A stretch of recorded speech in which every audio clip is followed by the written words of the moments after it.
Hello everyone, my name is Miss A and for today's video, pag-uusapan natin ang potential energy. Now, when we say potential energy, if we go to look back within the definition of it in your previous grade level, so sabi doon, pag sinabi natin potential energy, it's an energy stored sa isang object as respect to its position. Usually, nakikita natin na mataas yung potential energy ng isang object na at rest or katulad nitong nasa picture, nakahang. And like the other energy class, it exists in various forms and can be converted into other forms of energy to perform work. So for example, yung potential energy pwedeng later on maging kinetic energy or pwede rin chemical energy and so what. So it can be converted into other forms of energy.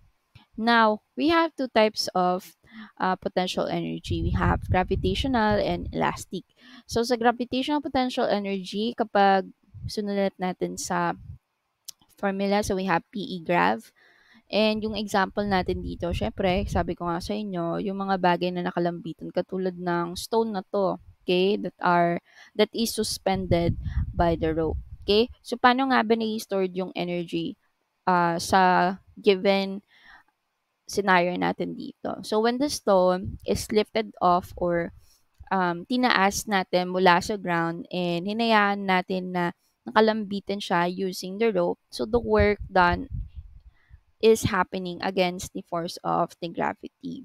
Now, kapag mas lalo pa natin siyang tinaas, no, yung mismong height, okay, ay mas lalo makakatulong sa atin to get greater gravitational potential energy. That's because the higher the stone is lifted up, okay, or mas mataas mong inangat yung stone against the ground or sa dito above the ground, mas lalong tumataas yung gravitational potential energy natin dito. While we have here elastic potential energy. So example natin dito is yung paglaro natin ng archery. Okay. Now, we see here an archer and it has a bowstring. Now, when a archer, so paano nga ba nag-stored yung energy right there? Okay. Kapag yung archer, hinantak niya yung bowstring. Yung bowstring yun yung parang, parang goma sa likod, no? So, syempre, pag hinatak niya yun, kailangan mag-exert siya ng force. And when this archer exerted a force, it caused that bowstring or yung elastic part of this archery material to be stretched. Now, this action stores yung tinatawag nating elastic potential energy in the bow's limbs. So, saan yun yung bow's limbs? Yung, di ba meron tayong bowstring, yun yung mismong elastic part. Now, merong hinahawakan pa na the other part of the um, archery bow, okay, which is yung matigas ng part. So, meron tayong upper and lower. So, usually, yung nakikita natin dyan, yung kamay, yung posisyon ng kamay ng mismong archer ay nasa lower limb. Okay? So, kapag nangyari yun, the more na mas mataas yung force natin, the more na mas nag store tayo ng elastic potential energy doon sa bow's limbs. And the bow acts like a spring. So, the more na mas nagdo-draw back rin tayo or the more na mas hinahatak natin yung elastic part, which is we call as bowstring sa archery na yan, okay, the more na nag stretch and the more rin na mas mataas yung potential energy. Okay, so sana naiintindihan natin doon. Now, in this video, okay, pag-usapan muna natin yung gravitational potential energy. So, ano nga ba yung gravitational potential energy? Again, sabi nga natin, it's an energy stored dahil nga potential energy. Stored siya na energy with respect to the position, pero within the Earth's gravitational field. Okay? So, yung gravitational potential energy natin depends on the mass and height. So, syempre, pag mas mataas yung mass, mas mataas yung stored na energy. Okay? So, how about the height? So, sa height, yung katulad ng nakikita nyo sa ball, so sa ball na to, as it moves, may mga portion na nasa pinaka-peak siya, okay, or nasa tuktok.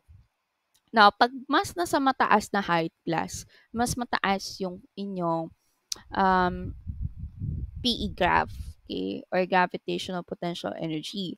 Pag mas bababa naman, mababa rin yung potential energy nyo sa on gravitational. Okay? How about kapag constant naman, yung nakikita nyo walang arrow. Okay, pag constant, constant rin yung um, PE graph nyo. And paano naman kung nasa ground? So, syempre, it's more of the presence or within the Earth's gravitational field. So, kung nasa ground na, it will be zero PE graph. Okay? Or zero na yung gravitational potential energy niyo kasi nasa ground na siya. So, there will be no action to be held or na mangyayari dun sa object kasi it's already fulfilled na nasa surface of the earth na siya. Yun naman ang goal lagi ng gravity to pull object towards or doon mismo sa kanyang or the earth's surface. Okay, now.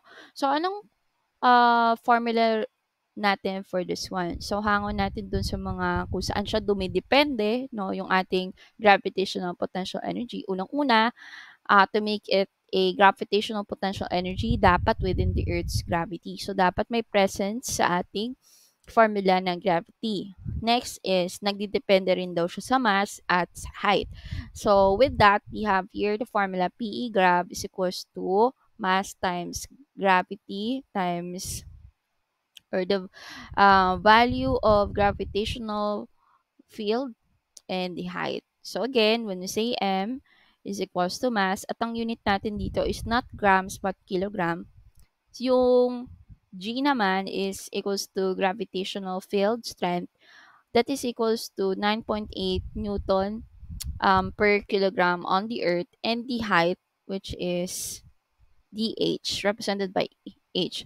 And our unit for this one, so since energy yan, so maririnig natin usually yung joule, which is ang joule is equals to Newton meter. Okay, now, so paano ba naging joule yun? Yung gamit yung lahat ng unit na meron tayo sa formula. Okay, or which is equals to Newton meter if we expand. So, we have your PE grams equals to, so papakita ko lang sa inyo yung derivation ng unit. Is equals to mass times gravity times height. So, if we're going to extract it without the 9.8, so we have 1 kilogram times Newton per kilogram times 1 meter. So, since parehas, ano yung nakikita, or nakikita niyong parehas na unit right here? Alright, no? So, parehas sa kilogram kaya ika-cancel natin. Yung isa kasi numerator, yung isa ay nasa baba ng Newton or nasa denominator part. So, kung ganon, pwede natin i-cancel. So, with that, ang naiwan nating unit is Newton meter or P grab is equals to 1 Newton meter or we call it as Joule. Now, using that formula, paano natin, for example, ito yung formula, no? Pagka gustong hanapin yung potential energy in dito or gravitational potential energy. Paano naman kung hahanapan natin yung ibang factors inside of this formula? For example, we wanted to find the mass, no? Yun yung binigay na problem. Okay? So, ang kailangan nyo lang gawin, so this one, para alam nyo kung paano gagawin. So, ito yung formula. Then, after that, no, para maiwan na lang yung mismong mass. Okay, we have your mass times gravity times height. So, para maiwan yung mass right here, i-cancel mo both sides sa gravity or gravitational field and or times height. So, with that, maka-cancel natin yung same na mga variables, ang maiiwan is mass yung mass sa kabila. Okay, and to find mass, that is equals to potential or gravitational potential energy over gravitational field times height. Now, how about kapag hinahanap mo naman yung height? So, kailangan mo lang gawin, same procedure, i-cancel mo lang siya sa mga variables na hindi mo kailangan sa parte ng formula na to. For example, height ang kailangan kong hanapin. So, kailangan ko gawin para height na lang ang maiwan, i-cancel ko yung mass and gravity since ay katabi ko or katabi ng height si mass at gravity. So, with that, cancel both sides. So, we cancel later on the same variable. So with that, we leave the formula for finding height using gravitational potential energy is equals to, or the height is equals to potential or gravitational potential energy divided by mass times gravitational field. Now let's have or apply the formula using this problem. So we have here a zero point 0.5 kilogram object is lifted to the height of 10 meters above the ground. Calculate its gravitational potential energy. Okay, so una natin gagawin, we know first, or we're going to jot down the given, that is height is equals to 10 meters and mass is equals to 0.5 kilograms. So yung hinahanap dyan ay yung gravitational potential energy natin. So anong gagamitin natin formula? Very good. So, PE, grav, is equals to mass times gravitational field times height. Okay, so using this formula, so let's have a solution. So, sulat mo yung formula. Then, after that, we extract the value. So, we have PE grav is equals to 0.5 kilogram times 9.8 Newton per kilogram times 10 meters. Yun yung lahat na nakikita natin sa given. Okay, and we have here a constant of 9.8. Now, with that, pag kinalculate ninyo sa calculator, anong lalabas? Okay, so it should be 49 Newton meter or joule. Okay, so naiintindihan po sana natin yung ating discussion. And for you to try out, no, yung ating diniscuss. So, I want you to try out this problem 2 and 3. I already give the answers. What is important is you know the process. So, kung nagkamali kayo and hindi katulad na nakikita nyo yung sagot, you go back within the process right here. But still, I do believe that you can because this is just simple. Okay? So, goodbye everybody.